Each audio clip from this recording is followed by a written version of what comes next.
April May മാസത്തിൽ 5000 രൂപയ്ക്ക് മേലെ വന്നിരുന്നു. ഇപ്പോൾ അത് പേടിക്കാനില്ല. മന്ത്ലി ഒരു 200 യൂണിറ്റ് മേലെ വരുന്നവർക്കൊക്കെ ഈ സോളാർ സിസ്റ്റം നല്ല തന്നെയാണ്. ഞാൻ 3 കിലോ വാട്ടിൻ്റെ ആണ് ഇൻസ്റ്റാൾ ചെയ്തിരിക്കുന്നത്.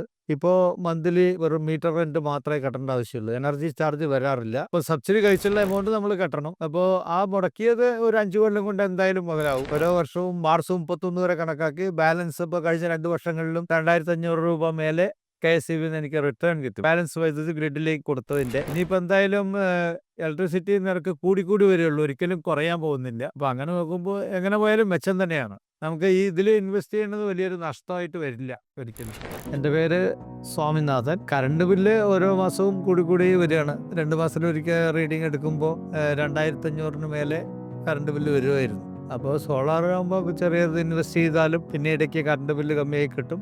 പിന്നെ നമുക്ക് സ്വതന്ത്രമായിട്ട് എനർജി ഉപയോഗിക്കാം. അത് ആ ഉദ്ദേശത്തിലാണ് എടുത്തത് സോളാർ ഇൻസ്റ്റാൾ ചെയ്ത്. മൂപ്പൻസിനോട്ട് KSEBിയിൽ നമ്മൾ ആദ്യം ആപ്ലിക്കേഷൻ കൊടുത്തിരുന്നു. 10-30 കമ്പനികളുടെ ലിസ്റ്റ് ഉണ്ട്. അപ്പോൾ അങ്ങനെ ഇരിക്കുമ്പോൾ പാലക്കാട് ഒരു എക്സിബിഷൻ നടക്കുന്നുണ്ടായിരുന്നു. എക്സിബിഷൻ നടക്കുന്ന സമയത്ത് അവിടെ പോയിരുന്നു. അപ്പോൾ സോളാറിൻ്റെ മൂപ്പൻസിൻ്റെ സ്റ്റാളും കൂടെ ഉണ്ടായിരുന്നു. അപ്പോൾ അവിടെ വെച്ച് കണ്ട് സംസാരിച്ചപ്പോൾ അവിടെയുള്ള ഒരു KSEBിയിലെ റിട്ടയർഡ് എഞ്ചിനീയർ ഉണ്ട്. അദ്ദേഹവും സജസ്റ്റ് ചെയ്തു മൂപ്പൻസ് കുഴപ്പമില്ല എന്ന് പറഞ്ഞു. അങ്ങനെ എടുക്കുകയായിരുന്നു. പറഞ്ഞ ടൈമിൽ തന്നെ വന്നിട്ട് 2 ദിവസം കൊണ്ട് എല്ലാ ഫിറ്റിംഗ് കഴിച്ചു. ഒരു ദിവസം എക്സ്ട്രാ സ്റ്റാൻഡ് ഉണ്ടാക്കേണ്ടി വരും. അതൊരു ദിവസം, ബാക്കി ഫിറ്റിംഗ് ഒരു ദിവസം. അത് കഴിഞ്ഞു. പിന്നെ അടുത്ത ഒരാഴ്ചക്കുള്ളിൽ വന്ന കണക്ഷൻ റെഡി കഴിഞ്ഞു.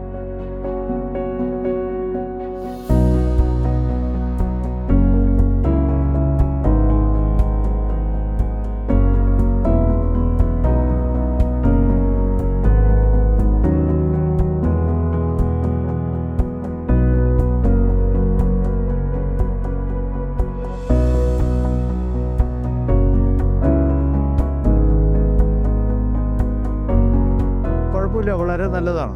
ഒരുവിധം കറണ്ട് ചാർജ് കൂടുതലായിട്ട് വരുന്നവർക്കൊക്കെ നല്ല എഫക്റ്റീവാണ്. ഞാൻ 3 കിലോ വാട്ടിൻ്റെ ആണ് ഇൻസ്റ്റാൾ ചെയ്തിരിക്കുന്നത്. ഇപ്പോൾ മന്ത്ലി വെറും മീറ്റർ റെന്റ് മാത്രമേ കട്ടേണ്ട ആവശ്യമുള്ളൂ. എനർജി ചാർജ് വരാറില്ല. നേരത്തെയൊക്കെ ഇങ്ങനെ ബൈ മന്ത് 2 മാസത്തിലൊരിക്കലാണല്ലോ 2500 മേലെ വരും.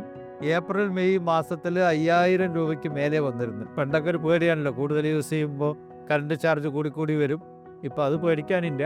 എന്തുകൊണ്ടും നല്ലതാണ്. ഒരുവിധം കറണ്ട് ഉപയോഗം ഉള്ളവർക്ക് മന്ത്ലി ഒരു 200 യൂണിറ്റ് മേലെ വരുന്നവർക്കൊക്കെ ഈ സോളാർ സിസ്റ്റം നല്ല തന്നെയാണ്. നമ്മുടെ മുതൽ മുടക്ക് ഇപ്പോൾ സബ്സിഡി കഴിച്ചുള്ള എമൗണ്ട് നമ്മൾ കെട്ടണം. അപ്പോൾ ആ മുടക്കിയത് ഒരു 5 കൊല്ലം കൊണ്ട് എന്തായാലും മുതലാവും.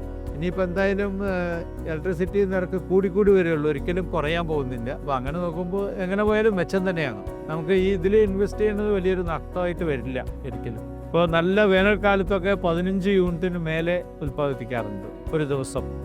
15-16 വരെ ഉണ്ടാകാറുണ്ട്.